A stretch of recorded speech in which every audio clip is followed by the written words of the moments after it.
Welcome to Fun and Games Side Quests. Every episode is a different host sharing a video game they love and why they love it. Hello, everybody. My name is Jared from Play Along Podcast. Play Along Podcast is a podcast where we play through games in kind of like a book club format. What we'll do is myself and my other two co-hosts will each take turns choosing games. We'll then get that game and then break it down into sections. And then each week we come together to discuss that section specifically.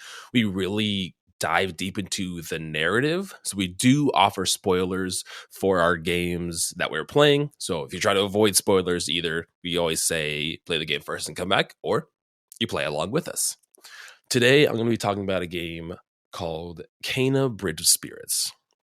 So Kena Bridge of Spirits came out in September 21st of 2021, developed by Ember Lab. And if you don't know what Ember Lab is, for one, this is their first game, which is super cool. It's wild that this is the first entry that they've done, but at least for me, I'm most familiar with them doing the YouTube video.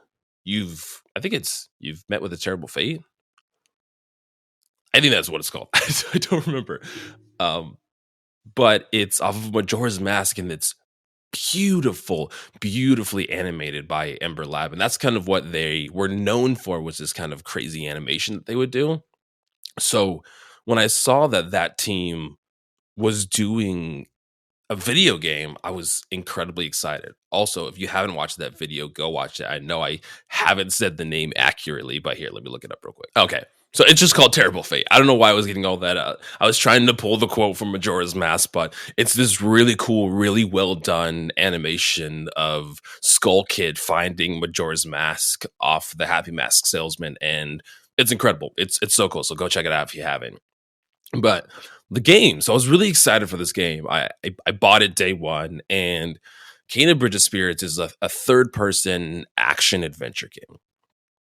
And so you play as Kena, and you can use her abilities. She has a staff, she has a bow and arrow, and then she has these spirit abilities as well that give her access to the spiritual realm. So Kena is a spirit guide. So her entire purpose is to help spirits that are having a hard time, transition to the other side, help guide them through that. If they've had unsolved resentments or unsolved things in their real life that they haven't been able to carry out, Kena is the one that helps them go about that.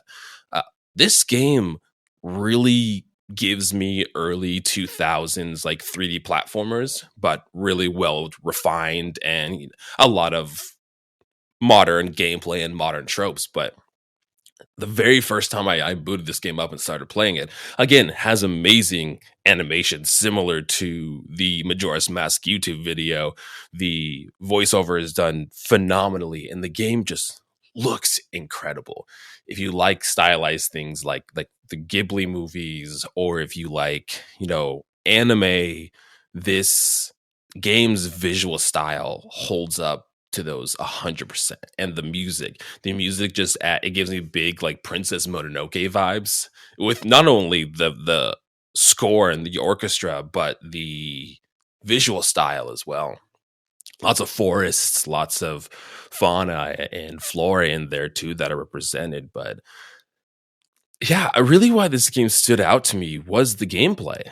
I grew up playing things like Ratchet and Clank and Jak and Daxter, and having that, refined 3D action adventure gameplay, and this just adds to it. The world doesn't have, I wouldn't say it's open world necessarily, but there's no loading screens in here unless you're, fast traveling. A lot of places that you can see you can go to, but they're pretty linear paths. So it is similar to like a Ratchet and Clank, where you can kind of go anywhere you want, but there is like linear paths that you're following. You can't jump off this cliff and go down to the bottom because you'll die. So you're still following these linear paths. But yeah, the plot of this game is essentially Kena trying to help these 5 spirit guides and guide them to the other side. There is this poison or this plague that's rotting the world around them, and it's because of these evil spirits. They're corrupting the forest, similar to things like Princess Mononoke, and Kana has to go through and essentially quell all of these demons too. In terms of the gameplay, it almost gives me, people always use the Dark Souls comparison when things are a little bit difficult, but the Kena starts off relatively easy and it starts building up, and the combat actually gets pretty hard. You're doing a lot of dodging, you're doing a lot of parrying, you're shooting with your bow and arrow, you have a staff that has powers. One big aspect to this game are these little tiny black creatures called the Rot. And for one, they are adorable. They are these cute little like fuzzy black creatures that are just so cute. And you can find them throughout the world too. And you use them to solve puzzles. You use them to attack. One of the things is they all gather at the end of your staff to almost create like a giant hammer. So you slam them down. You can think of like Pikmin, except they don't necessarily die, but that's how it is. It's almost like you have these little Pikmin that run around. You can have them carry objects and you use them to solve puzzles, and they can also be implemented into combat as well, like I said, with the giant hammer. But you find them around the map, and essentially all the collectibles and the currency that you get, because you'll get these little blue orbs that are used as a currency. Those are just literally to buy hats. You buy hats for your little black creatures, which is cool. I mean, again, I like games where the collectibles, not that they aren't meaningful, but they just add fun to the experience. And that's similar to how games were, back then, Jak and Daxter. A lot of the collectibles, Ratchet and Clank, a lot of them were for fun.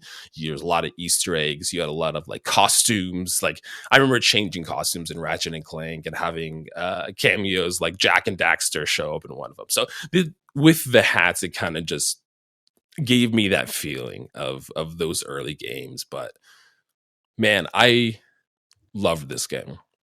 It's not very long. I only think it's 10 hours or so. So it's not incredibly long, but between the VO, the voice acting is great. The facial rendering and the game in general is absolutely beautiful. Some of the best animation that I have seen. I'm really excited to see what else Ember Lab does, because I'm pretty sure this game was relatively successful.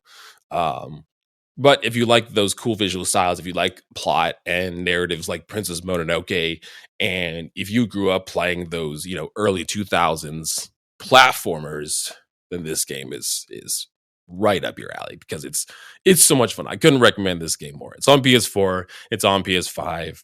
I think when I played it, the PS4 version had some performance issues, but not a lot. I played it on PS5, and I think that's probably the best experience.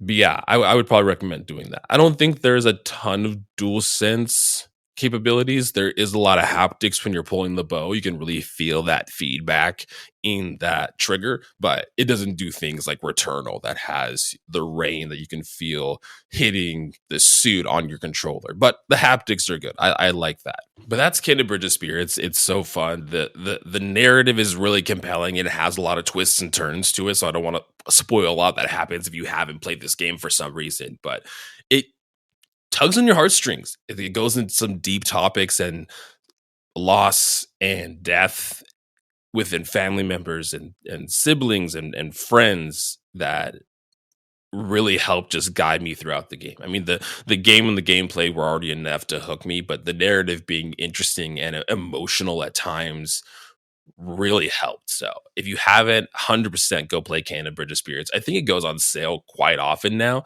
So yeah, go check it out. I don't know if there's a PC port. I remember them talking. I mean, all PlayStation games are coming to PC at this point. Okay, yeah. So Kingdom Bridge of Spirits is on Steam as well. So yeah, you can play it Steam, PS4, PS5, but 100% if you like those things that I listed, I would say you should definitely check it out. And let me know, because I want more people to talk about this game with. They also just recently added like a free upgrade that added a ton of new DLC stuff. There's, I think, new missions that you can do. There's more hats. They added more combat abilities, which I've yet to go back to. So I'm excited to go and do that. But that is all from me, from Jared, from Play Along Podcast. Thank you guys for listening. And Matt, thank you for having me on here. Really appreciate it, man. But until then, happy gaming, guys. Peace out. Hey there, Screen Beans. Have you heard about Screen Snark? Rachel, this is an ad break. They aren't screen beans until they listen to the show. Fine. Potential screen beans. You like movies and TV shows, right? I mean, who doesn't? Screen Snark is a casual conversation about the movies and television shows that are shaping us as we live our everyday lives. That's right, Matt. We have a chat with at least one incredible guest every episode, hailing from all walks. We've interviewed chefs, Writers, costumers, musicians, yoga teachers, comedians, burlesque dancers, folks in the film and TV industry. and more. We'd be delighted for you to join us every other Monday on the Certain POV Podcast Network. Or wherever you get your podcasts, fresh and tasty off the presses. What? That's not. Can I call them screen beans now? Fine. Screen beans. So tune in and we'll see you at the movies or on a couch somewhere. 'Cause you're all screen beans now. CPOV. CertainPOV.com.